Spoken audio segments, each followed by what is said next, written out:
siste eenyummaa Yesuus isa sirrii akka namni nu banne taasifte sababni isaa eessaa dhufe ergamaadha jechuu qofa osoo hin taane eessaa ergamee dhufe jennaan akkuma nama kamii dhalatee jedhan inni garuu ani waaqarraan gadi bu'ee jedha sini galee waaqarraan gadi bu'ee abbaa biraa iddoo nam tokko kanaan dura dhaqee hin beekneetiin dhufe jedha amma immoo iddoon dur turetti hin deebi'a jedha kanaafiyyuu ergamaadha jechuu qofa malee eessaa ergamee dhufe kan jedhu hin jiru lammaffaan maaliif ergamee dhufe jennaan cubburraa nama fayyisuuf dhufe jedha Gabriel Yesuusis yoo ani birmaduu sin baase yoo sin fayyise malee yoomiyyuu garbummaa cubbuu taftu jedhe Yesuus akkitti inni cubburraa bilisa baasu garuu dhiiga koo kanaanii jedhe Yesuus Maatiyos 26 dhiifamuu cubbuu namoota baay'eetiif dhangala'aa dhiigni koo jedhe Yesuus argitanii kanaafiyyuu islaamummaan maal nama goote jechuudha amma Yesuus hin duune jechuutiin ammas kaayyoo ergama Yesuus namni akka nu banne taasifte jechuudha kana beekuun baay'ee murteessaadha sadaffaanoo eessatti ergame kan jedhu eessatti kan inni ergame eessaa dhufe maaliif dhufe gara eessaa dhufe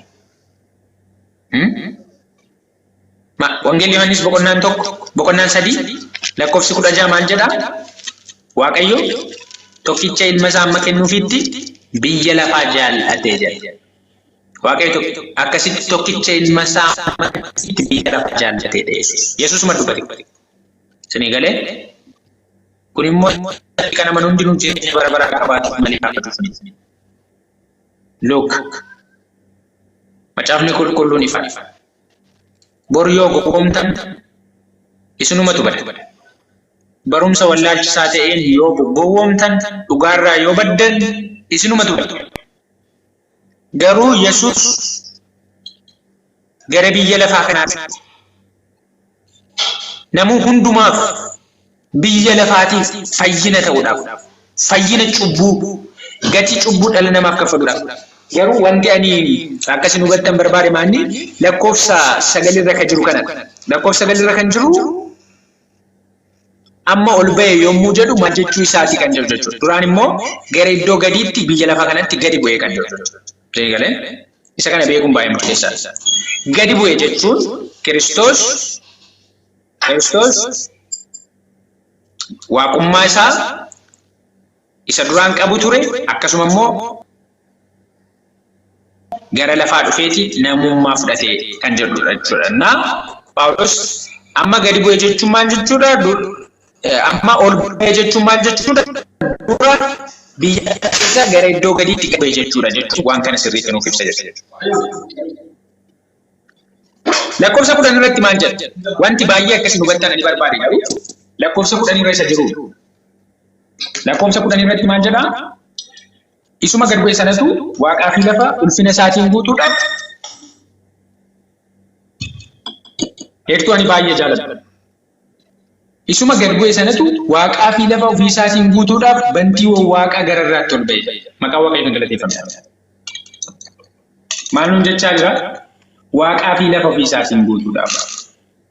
Waan hundumaa harka ofii jala galfachuudhaaf. Waan kana caalaa misiraachoon hin jiru. Misiraachoon kana caalaa hin jiru. Yesuus waaqaa fi lafa harka isaa keessa galfachuudhaaf. Waaqaa fi lafa ulfina isaatiin guutuudhaaf. Heertuu kana yeroon dubbisu hedduu natti tola. Isuma gad bu'e sanatu amma immoo waaqaa fi lafa ulfina isaatiin guutuudhaaf bantii waaqaa gararraatti ol ba'e kan jedhu.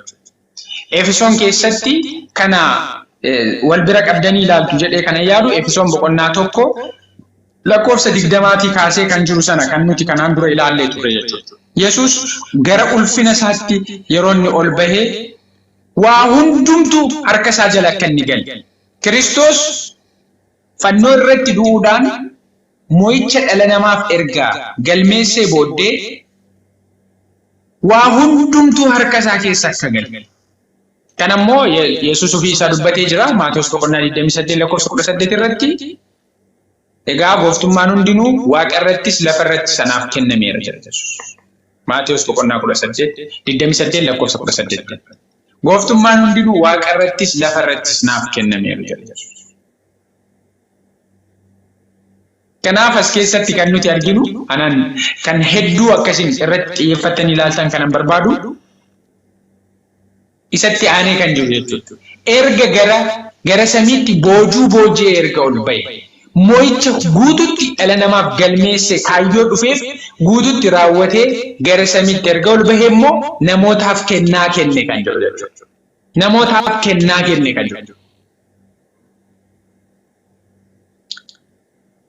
Kun immoo kallattiidhumaan gara guyyaa Pheenxeqoostee kennaa Waaqayyoo kennaa hunduma caalu kennaa dhalli namaa eeggatu ture kennaa Hafuura Qulqulluu isa guyyaa 50ffaatti namaaf kennameera jechuudha. Sanaan booddee biyya lafaa irratti karaa Hafuura Qulqulluu hojiin guddaan isa hojjetameera jechuudha. Namootaaf kennaa kenne Kiristoos. Boojuu boojee gara samiitti ol bahee gadi bu'ee boojuu boojee gara samii ol dhaqee sana booddee kennaa immoo dhala namaaf kenne jechuudha. Maqaa Waaqayyoo kan galateeffame. Garuu waa hundumtuu harka isaa jala jira. Namoonni Yesuusiin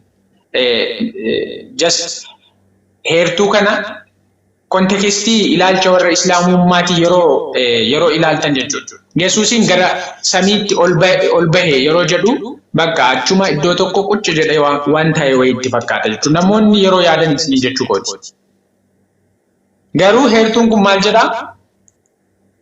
Isuma gad bu'e sanatu waaqaaf lafa ofii isaatiin guutuudhaaf bantii waaqaa hundumaa gara irraatti ol bahee jira. Waaqaaf lafa ofii isaatiin guutuudhaaf. Waa hundumtuu harka isaa jala jira. Waa hundumtuu to'annaa isaa keessa jiraadha kan inni hojjechaa jiru. Isumatus namootaaf kennaa kenne jira. Isumatu namootaaf kennaa kenne. Waldaa kiristaanaa keessatti har'a kennaan karaa Hafuura Qulqulluu waldaan ittiin tajaajilamtu guutuun karaa Kiristoosiin kenname kan jiru jechuudha. Karaa Kiristoosiin kenname. Isumatus namootaaf kennaa kenne. Kennaan isaa immoo kaan ergamoota, kaan waan Waaqayyo isaanitti mul'ise warra himan, kaan warra wangeela lallaban, kaan eegdota, kaanis barsiisota akka ta'aniif ture kan jedhu.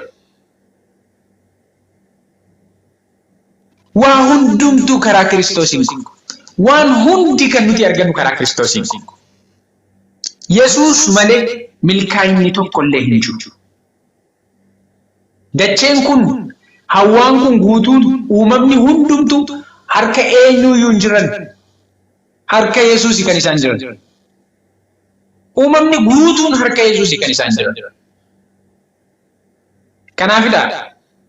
Mul'ata boqonnaa 17 yeroo laalle kaleessa mul'ata Yohaannis boqonnaa 17 irratti hoolichi immoo hoolichatti lola kaasan jedheeti lakkoofsi 14 jechuudha.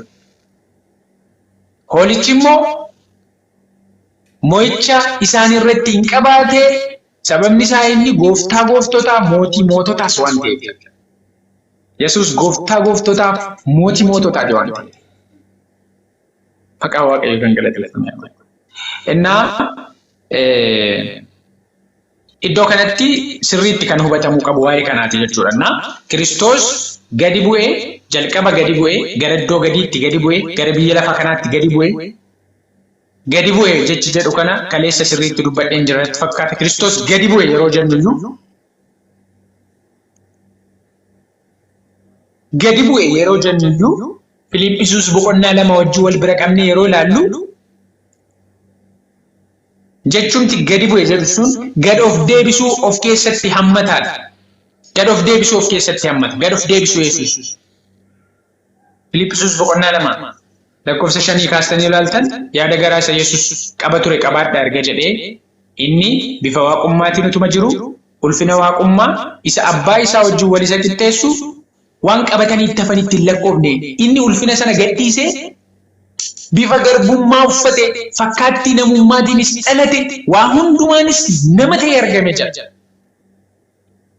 Gadi bu'e jechuun maal jechuudha ree? Gadi of deebise sadarkaa duraanii irraatii sadarkaa gadi bu'aa sana fudhate jechuudha. Isin galee sadarkaa gadi bu'aa sana bifa garbummaa fudhate jechuun maal jechuudha? Nama ta'e jechuun maal jechuudha? Waa hundumaan nama ta'e. Kiristoos gadi bu'e kan jedhu ilaalchisan. Lammaffaan ammoo namummaa fudhachuusaa. Namummaa fudhachuusaa.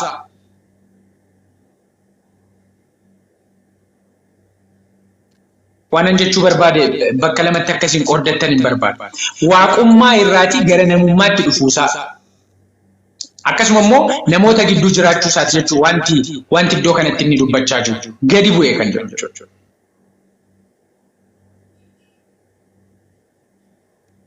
Sana booddee erga gara biyya lafaa kana dhufee karoora dhufeef hunduma erga raawwatee booddee immoo ulfina waa hundumaa caalu argate. Waa hundumti harka isaa keessa galee jechuudha. Lakkoofsa 10 irra kan jiru sun isuma gad bu'e sanatu waaqaaf lafa ofii isaatiin guutuudhaaf bantii waaqa hundumaa gara irratti ol ba'e kan jiru jechuudha. Maqaan waaqa keenyaa kan galateeffame haa ta'u. Kanaaf iyyuu as keessatti kan nuti hubannu Kiristoos inni waggaa 33 biyya lafaa kanarra jiraate sun akkuma nama kamii lafuma kanarratti kan argame osoo hin taane duraan jiraachaa kan ture bara baraan kan ture. Even Miikiyaas boqonnaa 5 lakkoofsa 2 irratti Miikiyaas boqonnaa 5 lakkoofsa 2 irratti waa'ee Yesuusii yeroo kaasu maal jedha? Ati immoo yaa mandara Beetliheem Efraataa mandaroota Yihuudaa warra gurguddoota keessaa ishee xinnoodha. Israa'eliin kan mo'u tokko si keessaa naaf hin ba'a. Hundeen isa si keessaa ba'uuf jirus kan bara durii bara baraati jedha. Yesuus inni Israa'el irratti fayyina fidee dhufe.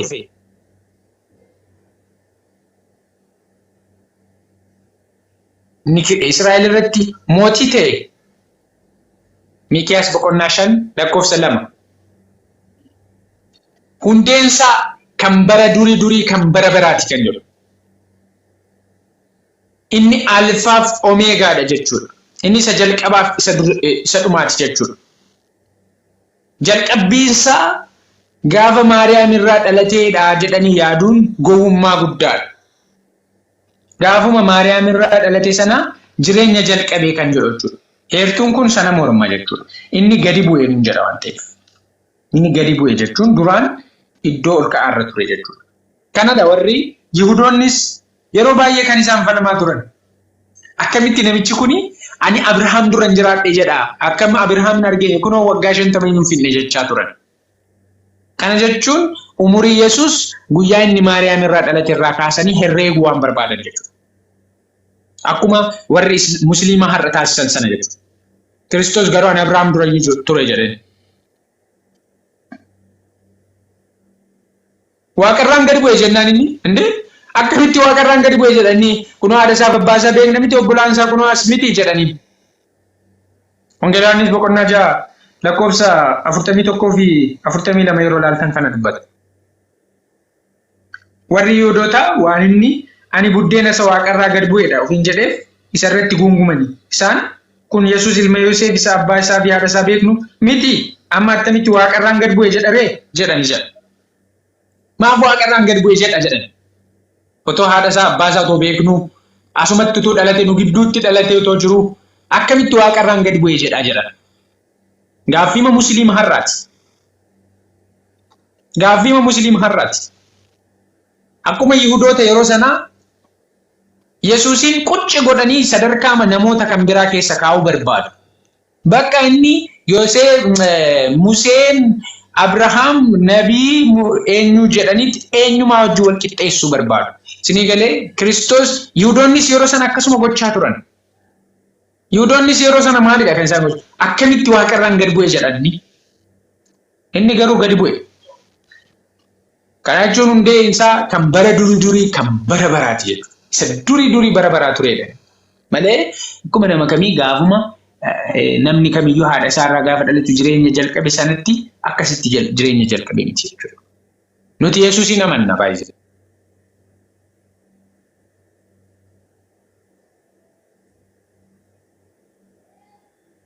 Ni galee?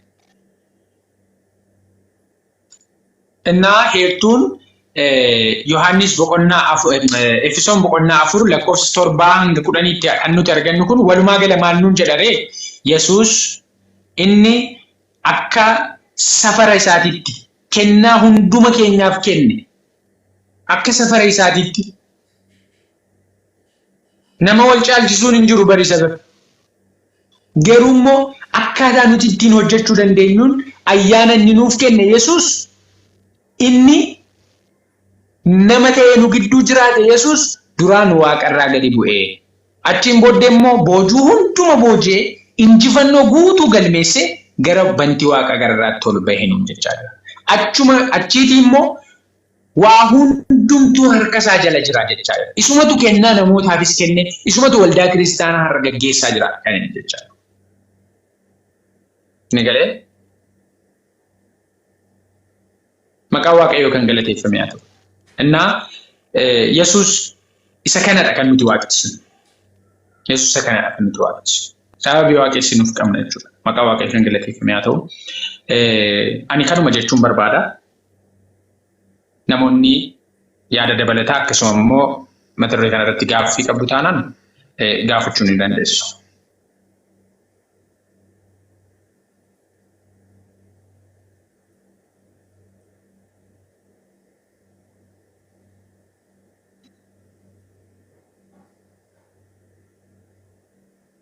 Okay. Gaaffiinis hin jiru taanaan garuu isinii galeera. Isinii galeera yoo ta'e isiniin galle yoo ta'e bakka isiniif hin galle irra deebi'uun adda addaa. Akkam jirtu nageenya gooftaa sanaa hunda keessaniif. Amiin irree nagaa waaqayyoo baay'atu. Amiin. Ani waa'ee musliima asii waan dubbachaa turte gaaffii takkas gaafadhe Yohaannis 1:8 kan jette abbaa koo bukkee jechuudha. Yaa sagaleen koo. Yeroo hunda inni kaasanii qaama lama agarsiisa. Kanaafuu Waaqayyo abbaan Waaqayyo tokko akka ta'e jirutti bukkee kan jedhu immoo waan biraa agarsiisa. Kanaafuu Waaqayyo lamaan jedhanii nu morman beeku. Kanaafuu jechi bukkeetu kan akkamitti ilaalama? Okay. Maayii gaaffiin kee nuti waaqa tokkotti sagannaa yeroo jennu jechi bukkee jedhu kun ammoo yookiin cina yookiin bira jedhu ammoo qaama lamadha kan inni agarsiisu. So akkam goona kanadha kan jedhu yeroo baay'ee mata dureen kun hin kaa'u. Macaafni qulqulluun ifaadha. Wangeelii Yohaannis boqonnaan tokko even lakkoofsumti tokko ifaadha. Waa'ee kanarratti namni diteelii ilaallaan jechuudha. Maal jedhaa? Sagalichi jalqabatti waa hundumaa dura ture. Sagalichi Waaqayyo bira ture. Sagalichi ofiisaas Waaqayyo ture kan jiru jechuudha. Waan waaqummaa yoo laalle waaqummaan lama sadii hin jiru. Waaqummaan tokkumatu jira. Waaqummaa keessatti garuu qaamonni tokko hin taane jiru jechuudha. Fakkeenyaaf yeroo akkasiin jedhu in person abbaan qaama kan biraadha. Akkasuma immoo Yesuus immoo qaama kan biraadha jechuudha. Isin galee qaamatti yoo laalle isaan lama. Qaamatti yoo laalle isaan lama. Garuu ammoo waaqummaa kan jennu waaqummaan lama miti. Waaqummaan tokko. Maaliif akkas jenna? Even amma mee waanuma salphaa akkasiin hubattan hin barbaaduun qaba. Namummaan meeqatu jira? Mirree kana naa deebisime. Namummaa meeqatu jira mee? Har'a dachee kanarra. Namummaan meeqatu jira? Tokko. Namummaan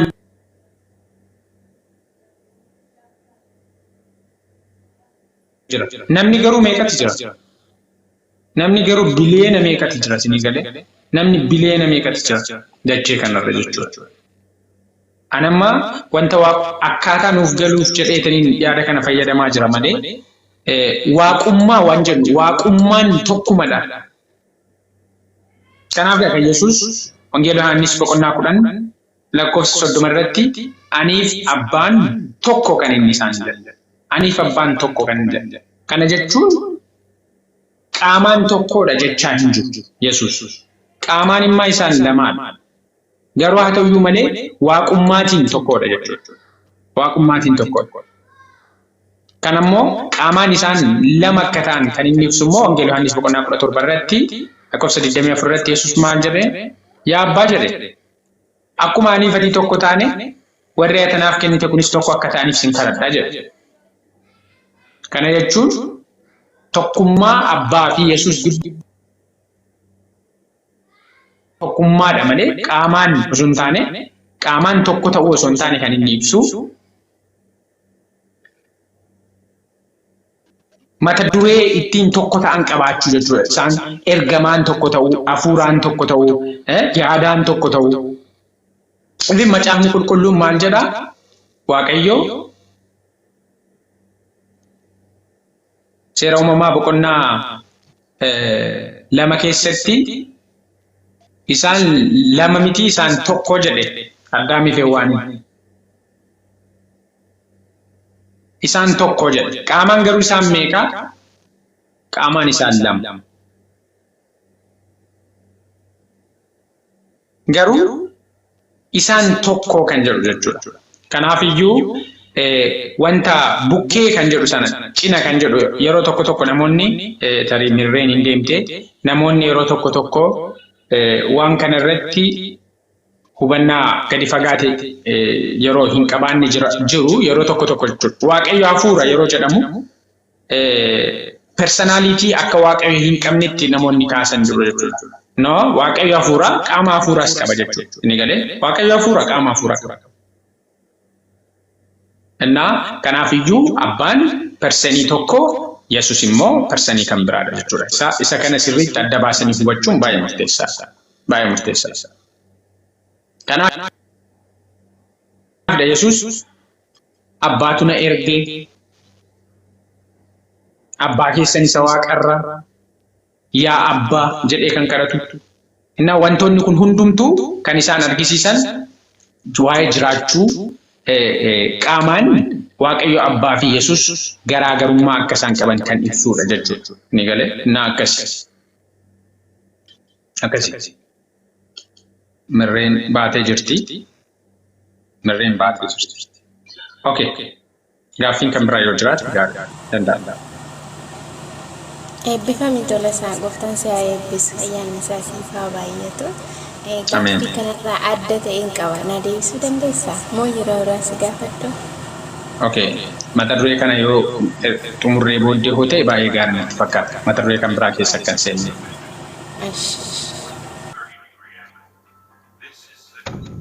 Galatoomii fi isa eebbisu.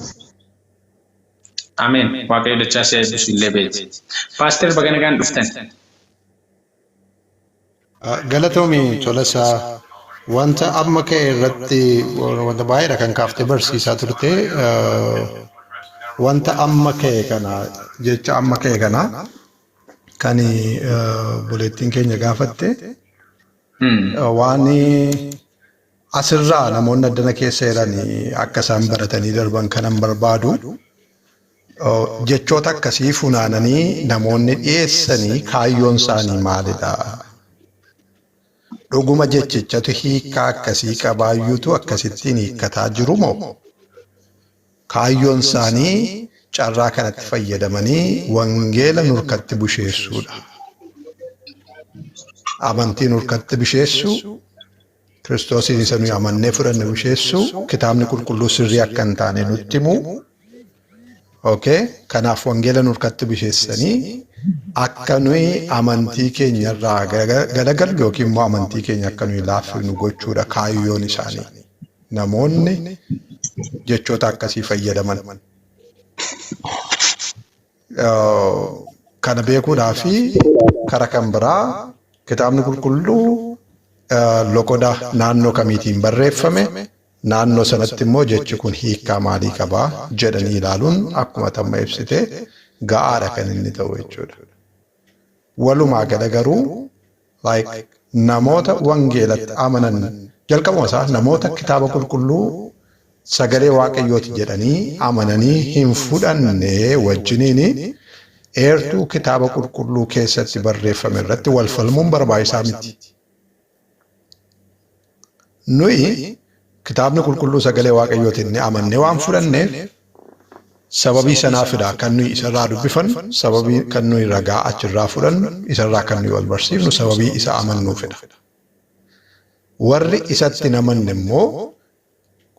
namanne immoo achi keessaa dubbifneerraa beennaa argineerra jechaa kan isaan nutti himuu barbaadanii fi waan itti amananiif utuu hin taane waan itti namannee fi sirri akka inni hin taane nu barsiisuudhaaf barbaadu jechuudha. Kanaaf yeroo isaan ejjiniin wal falmitan, yeroo isaan ejjiniin ooltan tokkoffaa namoota jalqabuma sagalee waaqayyoo hin amanne yookiis kitaaba qulqulluutti hin amanne kitaaba qulqulluu irraa ragaa naa kenna jettanii ragaa isin fayyadu ragaa isin hubachuu dandeessan naa kenna jettanii eeggachuun isin irra hin jiru. Lammaffaa kaayyoo isaan jecha akkasii funaananiif maaliifidha isa jedhu beekuun barbaachisaadha jechuudha. Isa kana si yaadachiisuun barbaada. Qorontoos lammaffaa Qorontoos dhiifama jira sagaleen koo. Injira pastor.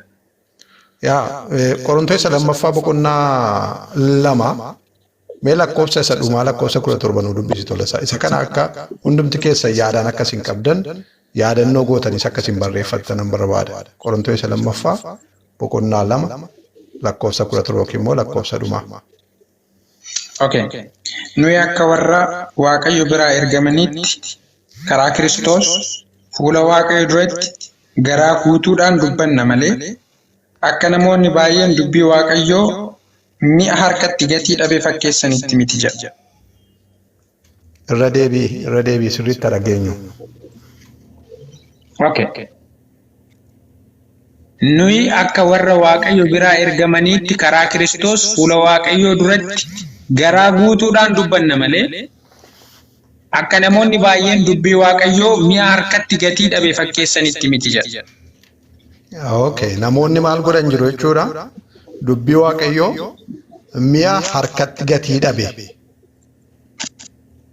fakkeessanii kan dhiyeessanii fi gochuudhaaf kan yaadan jiru jechuudha. Hin irraanfatinaa kana. Dubbiin Waaqayyoo inni nuyi itti amanne humna kan qabu, dubbii Waaqayyoo sagalee Waaqayyoo jiraata kan hojjetu humna kan qabu, dhugaa kan ta'e, qajeelaa kan ta'e, gara qajeelummaa hundumaattis kan nu geessu, karaa keenyaaf ifa daandii keenya irrattis ibsaa kan ta'e malee kan gatii hin qabne miti jechuudha. Isaan garuu nurkatti akka waa inni gatii hin qabnetti akka waan waa'ee hin baafnetti nu shakkisiisuudhaa fi salphifnee akka nu ilaallu gochuudhaafitu jechoota akkasii funaananii hiikkaa ofii isaaniitti kennanii bifa kanaanidha kan isaan dhiyeessanii. Kanaaf eeggannaa gochuun barbaachisaadha jechuumaa fi eebbifamaa. Ameen. Pastor eebbifama. Waaqayyo isin haa eebbisu. Waaqayyo hunduma keenya nu haa gargaaru. Waaqayyo hunduma keenya nu haa gargaaru. Yeroo baay'ee rakkoon jiru. Namoota wangeela hin amanne irraati barachuudha. Dhugaan isinitti himaa namoonni Kiristoos irraatii dugda duuba deebi'an baay'een isaanii jechuudha. Barsiisonni isaanii warra wangeelatti amanan miti. Ammaan kana akkuma isin argaa jirtan yeroo wangeela barannu namni wangeela barachuuf fedhii qabu nama muraasadha. Kana jechuun namoonni baay'een isaanii iddoon isaan jiran barsiisota warra wangeelatti hin amanne biratti barachaa jiru namoonni baay'een. Mormituu wangeela jechuudha. Yeroo akkasii namoonni baay'een kufaatiif yeroo isaan saaxilaman, Yesuusin ganuuf yeroo isaan saaxilaman yeroo baay'ee argamaa jira. Kanaafidha wangeela qorachuuf obboloota wajjiniin yeroo dabarsuuf yeroon hin jiru taanaan xumurri isaa kufaatiidha kan inni ta'u jechuudha. Nan beekas keessaatii namoonni hedduun giruuppii barsiisota warra mormituu Kiristoos ta'anii keessa akkasiin jirtan. Isaan irraa barachaa akkasiin ooltan. Eegalee rakkoodha kun immoo. Baay'ee daangaa gochuuf miti ani. Sammuun namaa wanta irra deddeebi'iitiin dhaggeeffatutti amana. Sammuun namaa wanta irra deddeebiidhaan dhaggeeffatu tokko dhugaa taasisa. Isinii galee